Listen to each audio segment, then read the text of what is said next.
അല്ല പിള്ളേച്ച ഞാനൊരു രുക്മിണിയായിരുന്നു എല്ലാ ബന്ധവും ഉപേക്ഷിക്കാം. മാധവന്റെ ആധാരം തിരിച്ചുകൊടുത്ത് കേസ് ഒഴിവാക്കി തരാൻ പറ്റും. അങ്ങനെയാണെങ്കിൽ മാധവൻ തയ്യാറാണ്.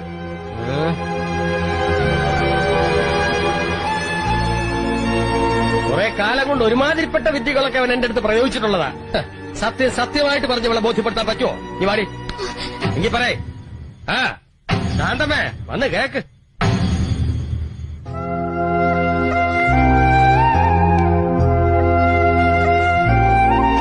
കോടതിയില് പിള്ളേച്ചനോട് മുട്ടാൻ വേണ്ട പണവും സ്വാധീനം ഇല്ലാതെ വന്നപ്പോ ഞാൻ കണ്ട ഒരു പോംവഴി നിന്നെ പ്രേമിച്ച് വസ്താക്കലായിരുന്നു. അതൊക്കെ സുഗുണനും നമ്പൂരിച്ചനൊക്കെ അറിയാവുന്നതാണ്.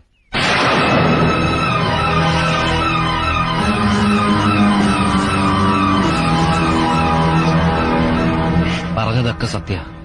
പക്ഷെ ഇപ്പോ ഈ ഭൂമിയിലുള്ള മറ്റൊന്നിനു വേണ്ടിയും മാധവൻ നിന്നെ ഉപേക്ഷിക്കാൻ തയ്യാറില്ല.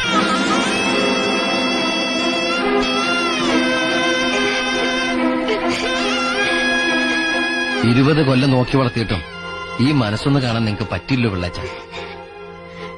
മാലതിയുടെ കല്യാണമല്ലേ, അതെങ്ങനെ നടത്തണ്ടെന്ന് എനിക്കറിയാം. പിള്ളേച്ചനെ കൊണ്ടാവുന്നൊക്കെ പിള്ളേച്ചനോട് ചെയ്യേ. അല്ല പിള്ളേച്ച ഞാനൊരു രുക്മിണിയായിരുന്നു എല്ലാ ബന്ധവും ഉപേക്ഷിക്കാം. മാധവന്റെ ആധാരം തിരിച്ചുകൊടുത്ത് കേസ് ഒഴിവാക്കി തരാൻ പറ്റും. അങ്ങനെയാണെങ്കിൽ മാധവൻ തയ്യാറാണ്.